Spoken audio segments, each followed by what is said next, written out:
Everybody, this is Steve with Smitty's Flybox. We're going to tie a wolf today, so I'm using just a Daiichi dry fly hook and some 8/0 thread. We'll attach our thread just somewhere there in the middle, and then we'll take our thread to the 2/3 of the hook shank. So let's go to that position about right there, and that's where we're going to tie in our wolf wings. Now for the wing, you can use calf tail. That's a little bit more difficult to work with. I've selected some good calf body hair, and what I'm going to do is just take my scissors and just come along here and try to get the first row. And I've got some smaller scissors, so I try to get about a scissor full amount, and that seems to be about the right amount of calf hair. I'm going to try to snip that right as close to the height as I can, so I can use all of that hair.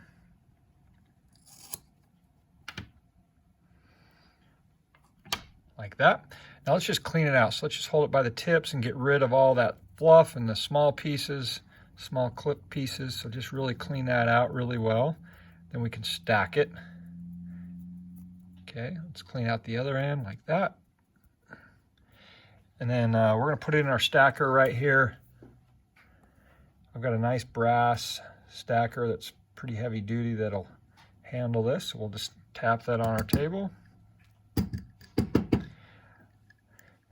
All right, now the trick to this is sometimes that hair doesn't want to pull out real nice. So I'm just holding it with the tips facing forward. So I'll angle my stacker just a little bit so that they won't fall out, and I can still grab a hold of those calf hairs right there. So I got a pretty good clump, and they're pretty well stacked. All right, let's measure. We want the length of the wings to be about the length of the hook shank. So once I have that measurement, I can pull it right up there, and we're going to make just a loose wrap to just gather all those. We'll go slightly tighter and just make 3 or 4 good wraps going back towards the back. Now that hair wants to kind of roll on you, so you got to be careful. I'm going to come in here and just try to snip that. I'm not very good at snipping it all at once, and in fact, I like to just make 3 or 4 clean cuts, and it almost creates like a little staircase or something like that. Let's just try to trim those down as best we can, and then we'll start tying that. All right, I'm just going to put my finger there to support that hair so it doesn't roll around.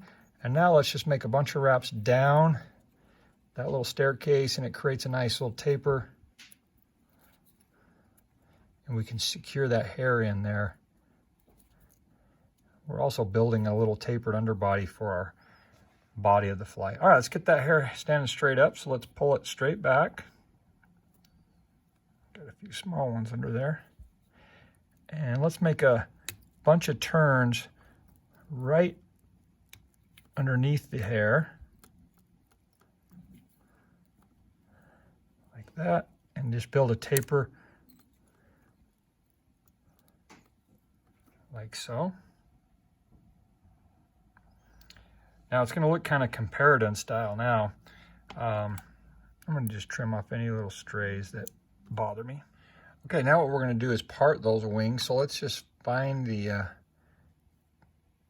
2 even parts.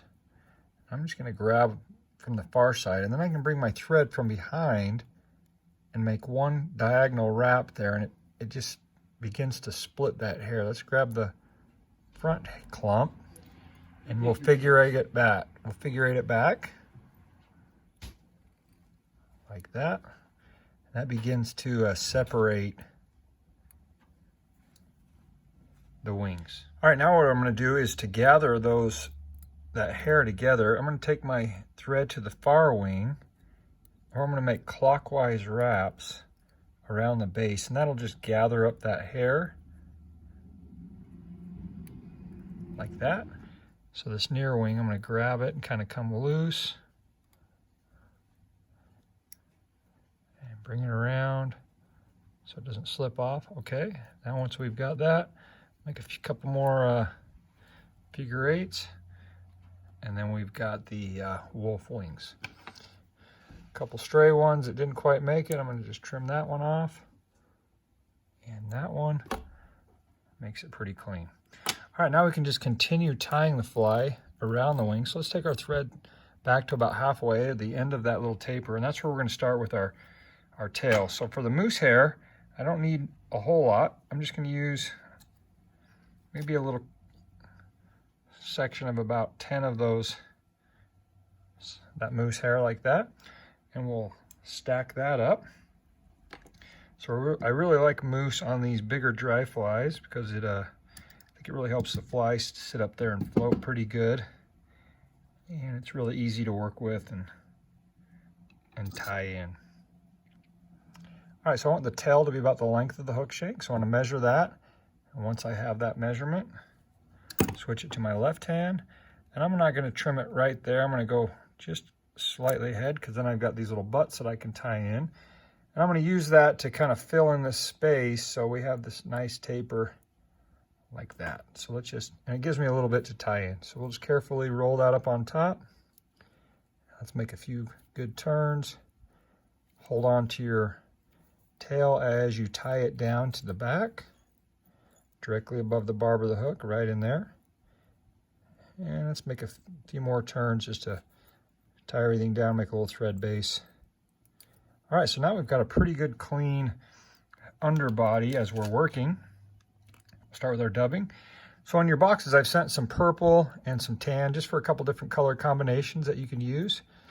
I like this little tan one for my home waters.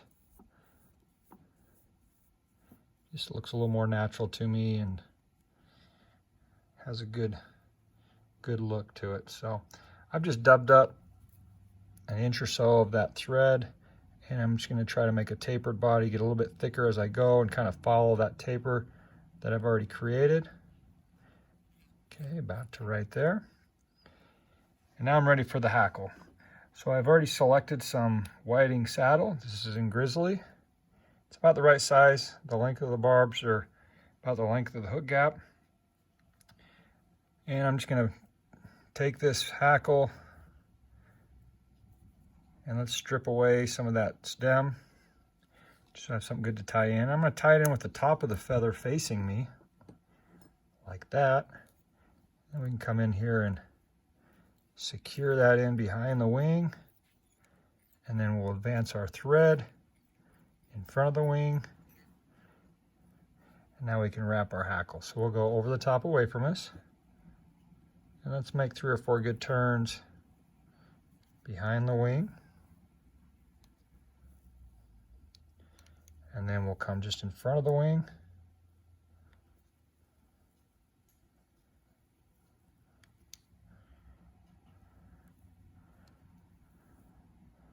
To there. Hold it straight up in the air, and we'll drop our thread over with our left hand about 3 times. And now we can trim off the excess. We'll just come right up here above the eye of the hook and snip that off. Now you may have a few strays, so let's just pull some of those hackle barbs back and clean up that head a little bit and make a few good turns right there where we can do our whip finish and our head cement. And that'll get some of those stray fibers out of the way and kind of clean up the fly for us. Okay, we'll whip finish right there. Looks like I got a couple stray ones that I trapped there. All right, now we can add a little thread head cement.